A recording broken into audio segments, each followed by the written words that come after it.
There's a special kind of pain that doesn't scream. It just sits in your chest and tightens when you're forced to smile for the people who keep proving you don't belong. Imagine showing up for your own brother's big day, dressed on time trying to do the right thing, and a guard looks at you like a stranger and says, "You're not on the list." Tonight we're not here to cheer for humiliation or to point fingers and call it karma. We're here to step into the quiet space between pride and cruelty. And notice how easily love turns conditional when status walks into the room. Sometimes the loss isn't the moment you're pushed aside. It's the years you spend shrinking so nobody feels threatened by your existence. Because in this story, the laugh comes first. He's not even on the list. And then in one cold official sentence, everything flips Admiral. Front row. The room stands.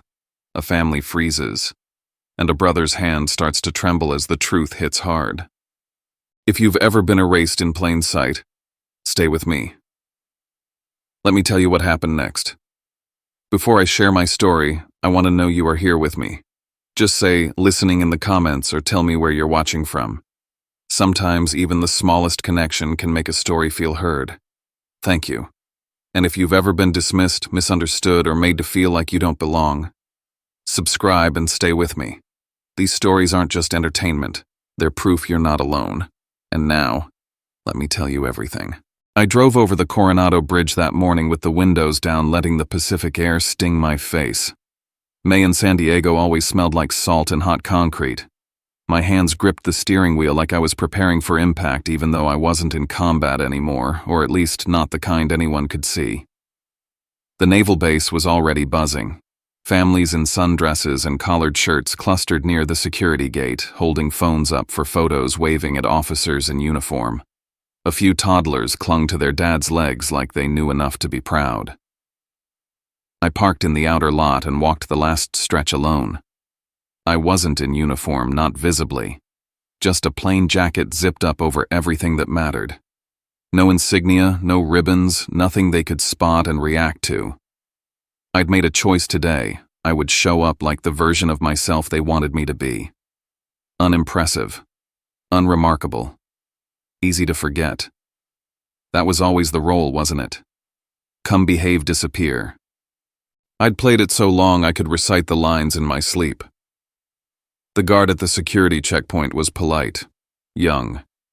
His eyes scanned my ID, then flicked to the digital guest list on his tablet.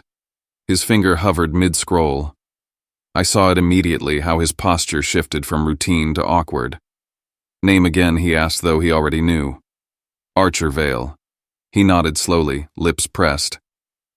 I've got Conrad Vale, Lorraine Vale, Sloan Vale. And his eyes skimmed again. Colton Vale, of course. I nodded once. I'm aware. No Archer Vale, he added. Regret coated his tone like a bandage that didn't stick. I didn't respond, didn't flinch. It didn't hit me like lightning. It hit like confirmation. My name wasn't missing. It had been removed. Cleanly. Deliberately. And right on cue, the family SUV pulled up. Colton stepped out, first, his dress whites blinding in the morning sun. The brass on his shoulders caught the light like he knew it would. The familiar strut of someone raised to believe a spotlight was his birthright. He looked right at me, glanced at the guard's tablet, and let out a laugh that carried farther than it should have. "He's not even on the list," he said loudly. I saw the way the guard's eyes darted between us, unsure if he was witnessing a joke or a fracture. Dad got out next. His jaw was tight, not from concern for me, but because public embarrassment disrupted the image. Mom followed, adjusting her scarf like the moment was too inconvenient to acknowledge. Sloan lingered behind Colton, her smile thin, controlled, like she knew exactly what was happening and approved. The guard cleared his throat. "Sir, I'll have to ask you to step aside while I—" "It's fine," I said. I stepped back, slow and deliberate. "I won't hold up the line." He nodded, relieved. The line of families kept flowing past, barely glancing at the man left standing alone. Me. I didn't call out to Colton. I didn't plead. I didn't try to explain. That silence, that was the point. For years they'd written me out of their narrative in invisible ink. I just let them think it stuck. But in my pocket, my secured phone buzzed once. No caller ID, no preview. Just one short vibration like a code. I didn't answer. I didn't need to. It wasn't for them to know yet. Then I heard it. A low, heavy engine. The kind you only heard in government vehicles. Not civilian, not decorative. I didn't turn around. Not yet. I just clenched my jaw eyes on the gate on the family who still thought I was the failure outside the frame. Took them long enough, I muttered. And just like that, the picture they thought they'd painted so cleanly was about to change. There's a room buried deep under San Diego where no phones work and no clocks tick. The air tastes recycled, and the hum of the servers never stops. They call it the vault, but I call it mine. You don't get into the vault with a resume. You get in with scars and silence. Every morning I badge in through 4 layers of security. My face scanned my gate, analyzed my clearance, re-verified. When I enter, I'm no longer the brother they laugh at. I'm not even Archer Vale, not exactly. I'm the node, the handler, the reason half the globe's fires don't spread. They think I sit at a desk. In reality, I stand before a mosaic of moving maps and pulsing data signals that speak in whispers only a few of us understand. Every pixel is a life. Every delay is a cost. You don't get emotion in this job. Emotion slows the hand. One night last fall, around 0200, my headset lit up with a tone I hadn't heard in 6 months. A red-level intercept pinged near the Strait of Hormuz, minor deviation easily dismissed. But something felt off, too clean, too rehearsed. I flagged it, pushed back on protocol, rerouted a unit already in motion. They changed course with 12 seconds to spare. 12 seconds. Colton texted me that same night a joke sent from his honeymoon cruise. Something about paper pushing, and how's the cozy desk life. I remember looking at the screen and thinking you have no idea your name was almost part of a headline. But I didn't respond. I never do. Because in my line of work, the only reward is knowing disaster didn't happen. After that shift, I drove home as the sky turned gray. I made coffee no one drank. I sat on the edge of a couch that felt too clean, too staged, like everything in my life had been made for someone else. And I remembered something small. A barbecue, years ago, our backyard in Encinitas. Dad grilled steaks like they were medals, not meat. Everyone toasted Colton's promotion even though it was more ceremonial than anything earned. I'd just come back from a mission, a real one. I had a commendation in my pocket, the kind they don't hand out lightly. I tried to tell them. I tried to share. Dad looked up once, nodded, and said, "Good. Now let's focus on your brother." That's when I learned. My wins didn't fit in that house. There was no room for them. So I packed the medal away, not out of shame, but because pride only matters when there's someone to see it. Later that day, back in the vault, I got called into a secure office. A man I respected, whose name I'll never say, closed the door behind me. His voice was low, no ceremony. "It's time," he said. "Parts of Glass Tide are going public." I didn't ask why. I already knew. They needed someone the public could clap for. Someone they thought they'd overlooked. Someone who, when placed beside the perfect son, would suddenly change what hero meant. I nodded once. Not for approval, but for preparation. Because the moment I stepped back at that gate and said nothing, I already knew the next frame belonged to me. I knew my name wouldn't be on that list. That wasn't some clerical error or last-minute oversight. It was a deliberate omission, sanctioned, calculated, and executed under protocols that had nothing to do with family and everything to do with national security. And yet I let it happen. I didn't correct them. I didn't warn them. I didn't ask for understanding. Because letting them erase me was the only way to show them who they were when no one was watching. The order came through 3 days before the ceremony. I was to attend not in any official capacity, not as Admiral Vale, not with cameras flashing or a press release sent out ahead of me, but quietly. No security detail, no uniform visible. My rank was to be concealed, my presence unannounced. Arrive on time, maintain visibility, observe. You will be acknowledged when signaled. That was the directive. The front row seat had been arranged, but the path to it was meant to be Educational. My clearance badge didn't get me onto the guest list. It couldn't. Because if it had, it would have triggered inquiries. Why was someone of my clearance level attending a mid-level officer's commendation ceremony? What operation required a black-level intelligence figure embedded at a Navy graduation? Those questions were dangerous. So for once, omission wasn't an insult. It was the cost of secrecy. A secrecy that protected not just me but the entire architecture behind Glass Tide. Still, that omission became their weapon. It started the night before. Mom called her tone the carefully arranged softness she reserved for passive correction. Make sure you wear something presentable, sweetheart. You know how Colton gets flustered when things feel off. A pause. Then, it's a big day for him. Then Dad. Don't make this about yourself. And Colton, loud and unserious over speakerphone with Sloane's laugh layered underneath pack your laptop. Wouldn't want you getting bored if the speeches run long. Not one of them asked if I needed a ride, or if I'd be sitting with them, or if I was okay. Just subtle reminders of my place beneath theirs. I said nothing, not because I didn't have anything to say, but because every word I didn't speak was a mirror I handed them. The morning I stood in front of my open closet, I took down the pressed uniform, the one with full decorations and insignia, then set it aside. Instead, I chose the same neutral coat from a dozen other official but unremarkable assignments. The kind of thing that blurred the lines. I needed them to see what they wanted to see. Until they couldn't. I drove across the Coronado Bridge again, same salt air, same glare off the water. But my mind was quiet this time. No dread, just patience. I knew what was coming. At the base's security gate, the same young officer stood guard. Clipboard scanner practiced posture. I handed over my ID. He scanned it, paused. His eyebrows twitched. Just a moment, sir. He checked the guest list. I watched his finger slide down the screen. Conrad Vale, Lorraine Vale, Sloane Vale. I don't see an Archer Vale. I didn't react. I knew this part. The SUV behind me rolled to a stop. Doors opened. Colton stepped out first, his uniform crisp face glowing with self-importance. He saw me standing there, and the grin was immediate. He's not even on the list, Colton laughed loud enough for the young officer to hear. Classic. Dad didn't speak. He didn't ask questions or challenge the moment.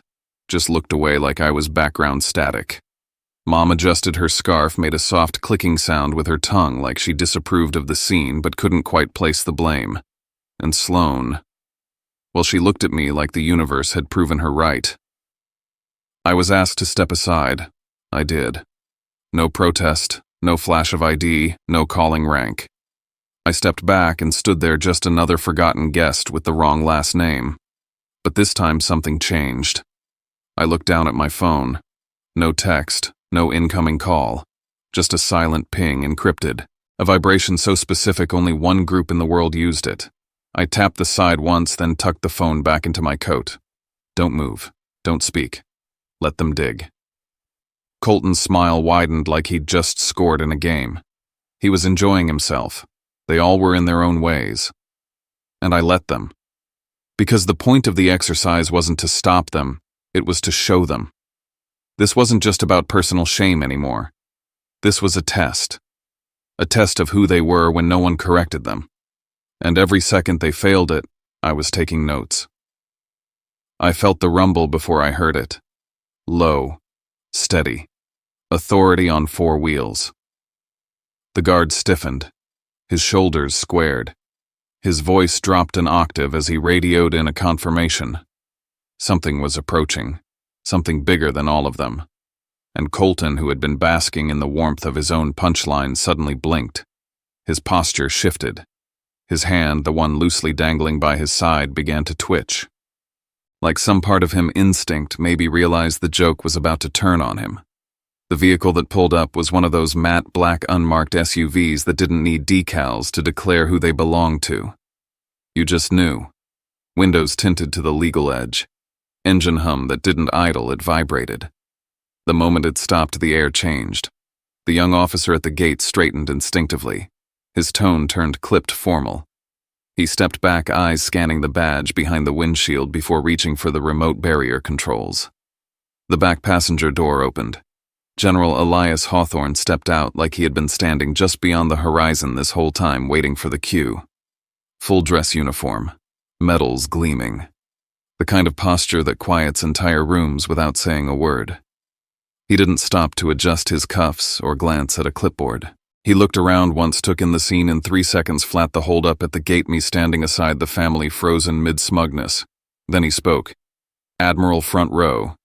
3 words. The effect was seismic. The young officer flinched. Sir, yes, sir. He fumbled to salute, immediately opening the barrier. Apologies, Admiral. There it was, out loud.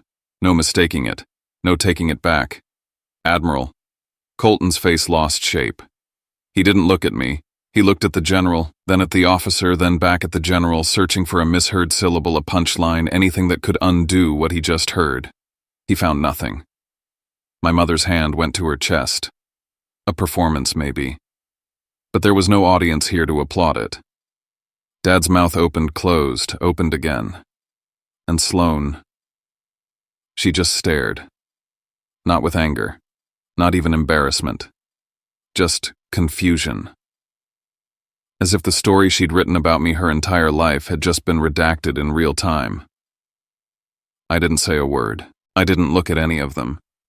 I simply stepped forward, acknowledging the general with a nod as a uniformed escort appeared to lead me toward the VIP entrance. Hawthorne walked beside me for a few beats before leaning in slightly. You good, never better.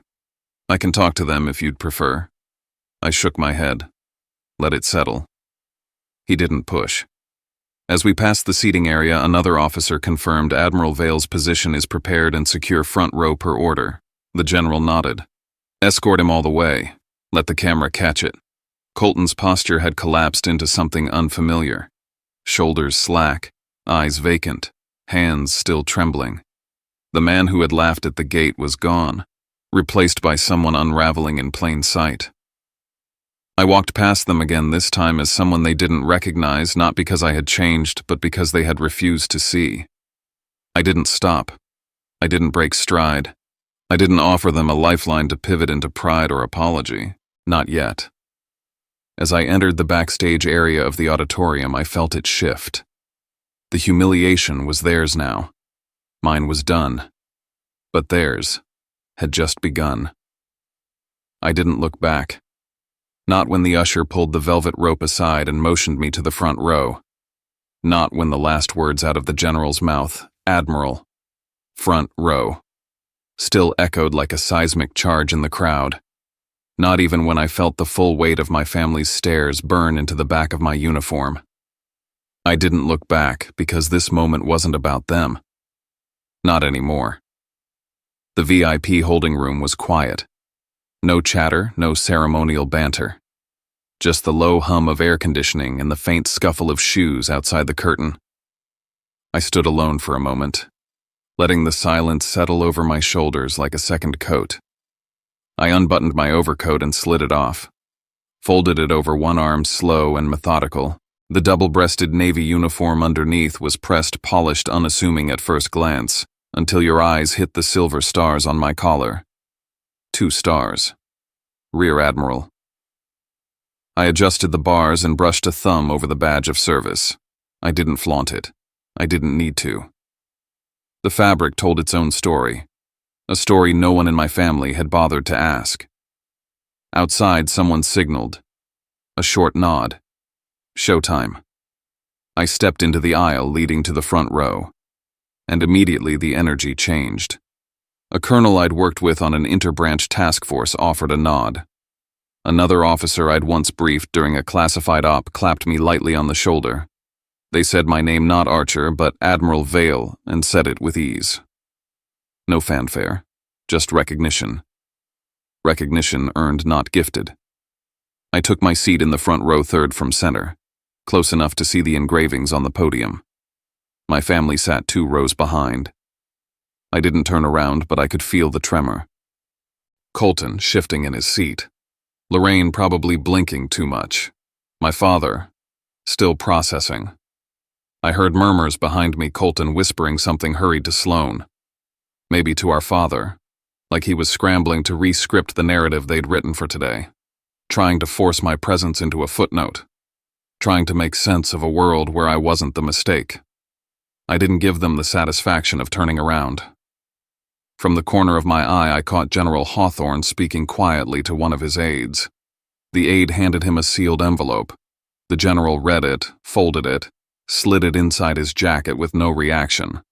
But the movement was too deliberate to miss. A change was coming.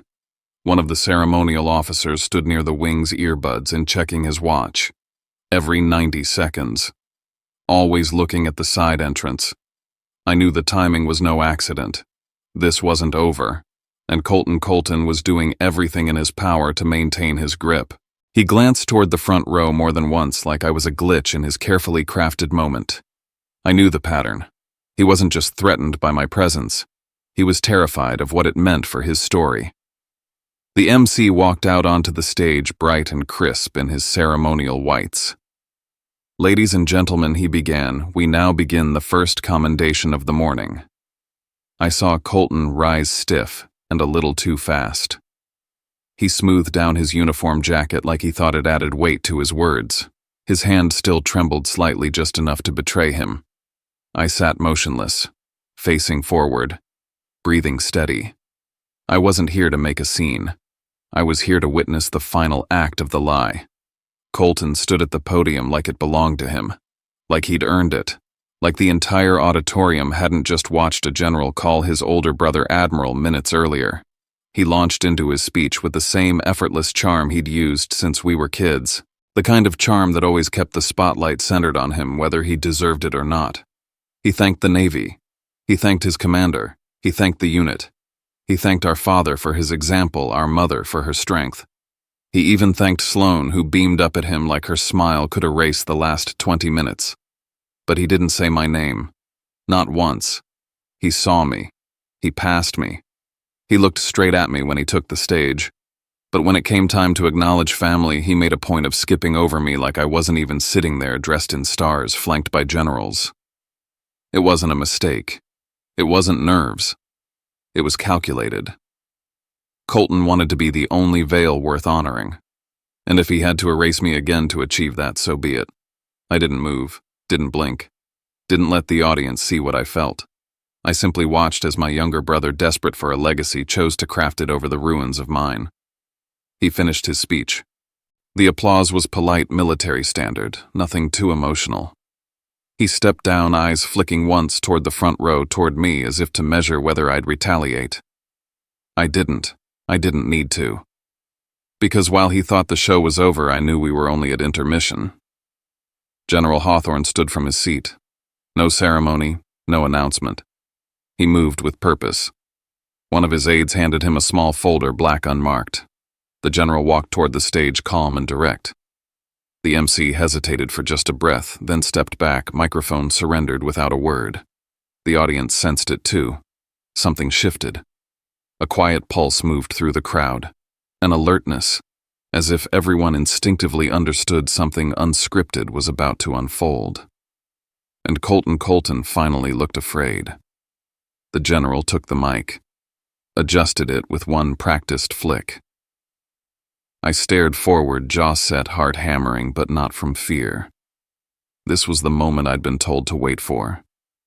The moment I was told to be present for exactly as instructed. Front row, no fanfare, no preemptive moves. Let them walk into their own misjudgments. In the wings, one of the coordinators whispered a single phrase into his headset. I barely caught it, but I knew it. Glass Tide Phase 2. That was the trigger. I locked my hands in my lap and waited, because now there was no undoing what was coming next. General Hawthorne drew in a breath, and that was where it began. The silence before it broke wasn't heavy. It was surgical. General Elias Hawthorne took the stage like he'd always belonged there because he did. He didn't need the MC to introduce him.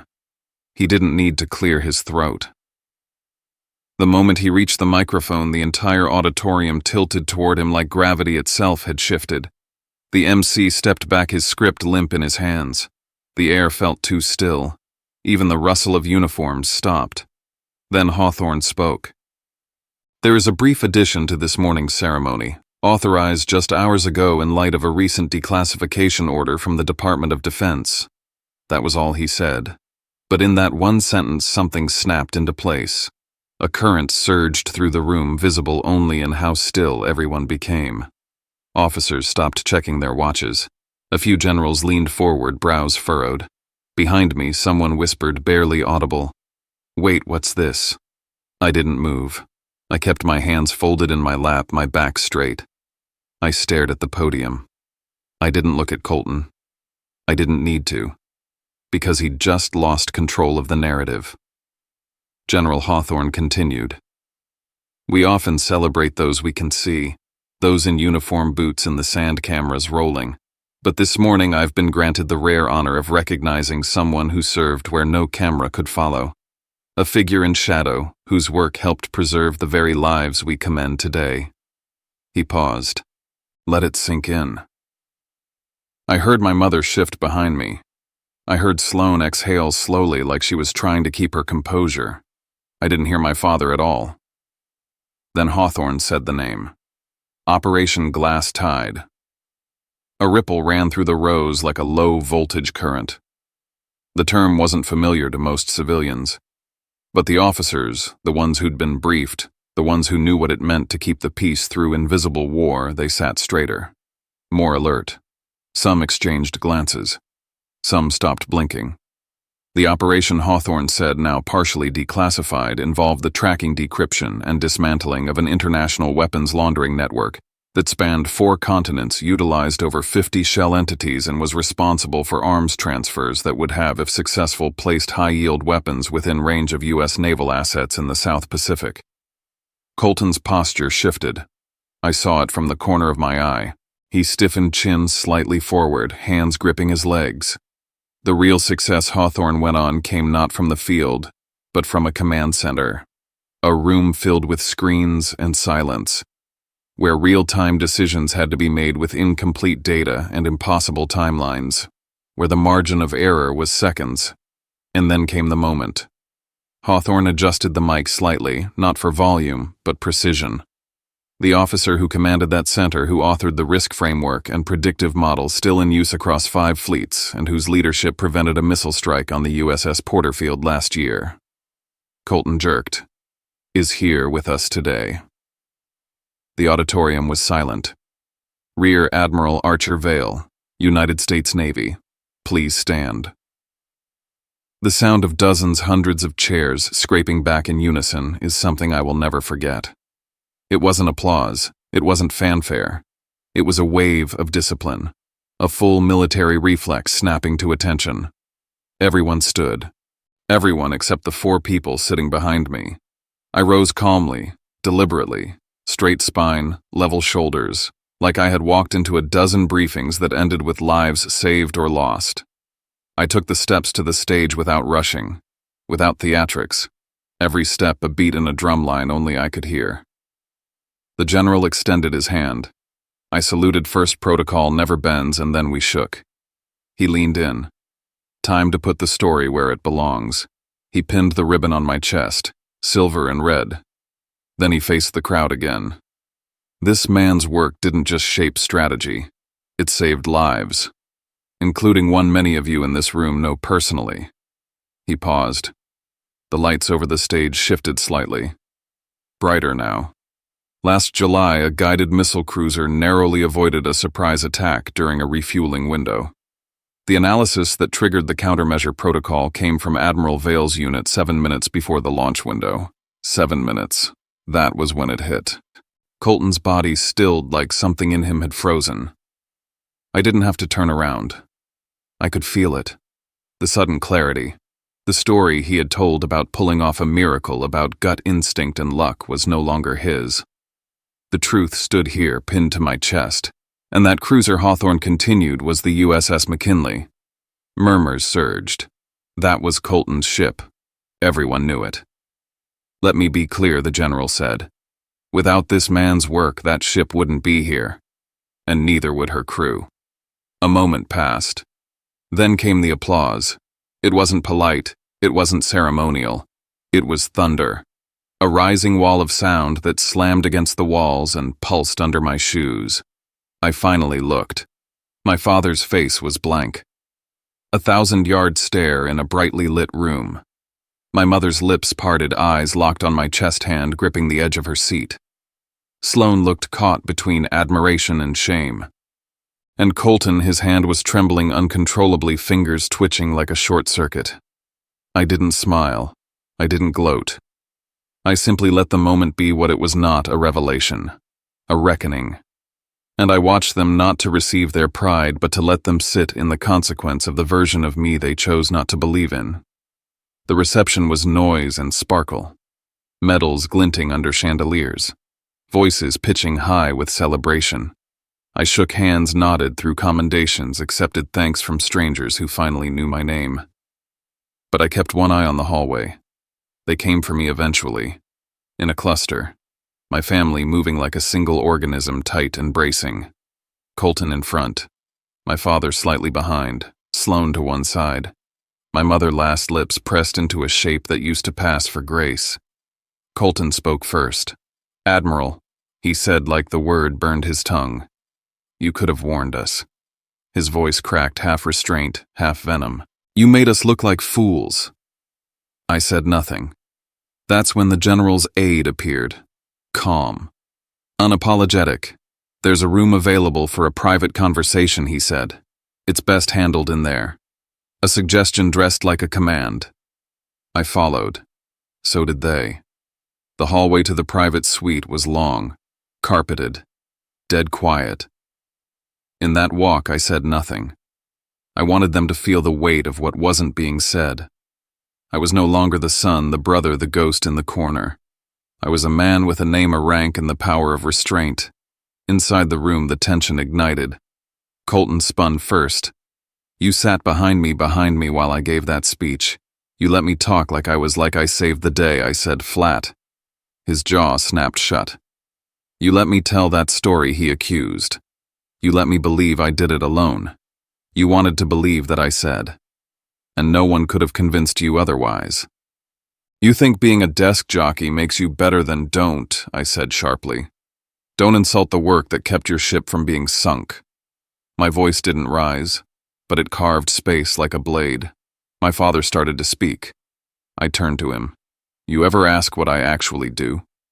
He opened his mouth, then closed it. My mother tried next. "We just wanted peace."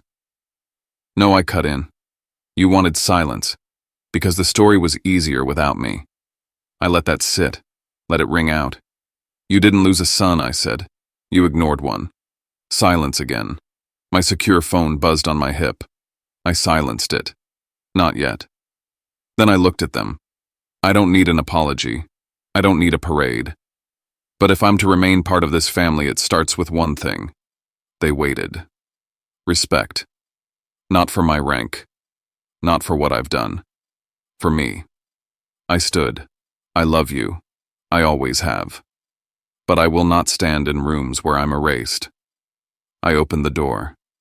"And I don't owe you a second chance. You have to earn it." Then I left them there. In that quiet, sealed room, alone with the story they never thought they'd have to tell. It was Sunday. The breeze off Coronado was light. I walked into the house through the back deck. There were new pictures on the wall, subtle changes. A new display case. My medals sat at the center. At dinner, my father asked about my next assignment with real interest. My mother didn't mention weddings or timelines, just passed me potatoes. Colton sat across from me, quieter than usual. He didn't brag, didn't deflect. After dinner, he joined me outside. He didn't stall. "I was scared," he said, "of how good you were, how much I didn't know. I mocked you because it made me feel taller." I nodded. "That's done now," he added. "If you let it be." I didn't say "I forgive you." I said, "Keep showing me." And that was enough, because now they saw me not as the one who vanished, but as the one who never needed a spotlight to matter. And finally, they knew I was never off the list. I just stopped asking to be on theirs. They always told me family was forever. But forever doesn't mean anything when it's built on silence, on dismissal, on the quiet decision to look away just because the truth makes someone uncomfortable. For years, I played the smaller role, the quieter brother, the one they forgot to count, because I never asked to be counted. I thought maybe if I just worked harder, gave more, swallowed the bitterness, they'd see me. They didn't. Not until they had no choice. Standing on that stage, hearing my name, feeling the weight of that metal against my chest, while the room stood still, that wasn't about revenge. That was about justice. About truth finally being louder than the lies they were comfortable with. I didn't need applause. I needed air. I needed space from the version of me they kept rewriting without my consent. Colton's hand trembled that day, not because I embarrassed him, but because reality shattered the illusion he had always relied on. For the first time, he had to see me not as the brother he could ignore, but as the reason he was still alive. And my parents. Maybe they meant well. Maybe they didn't.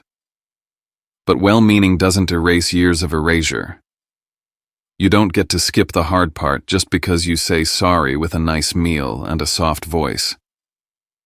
I didn't owe them a performance of forgiveness.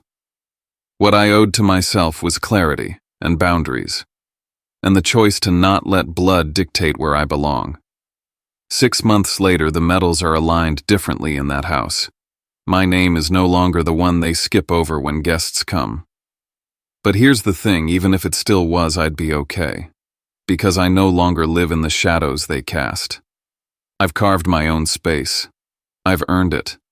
And I'm not afraid to take up room anymore. And that's the part people rarely see after the headlines fade.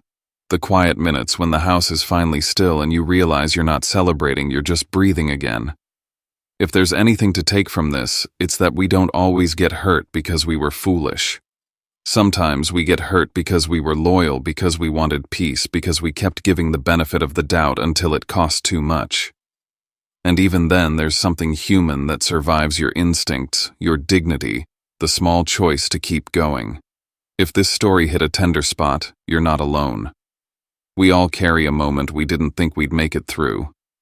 And somehow we did.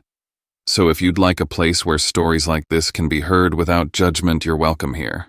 You can subscribe not as a click, but as a way to join a community that listens, reflects, and shares what's real.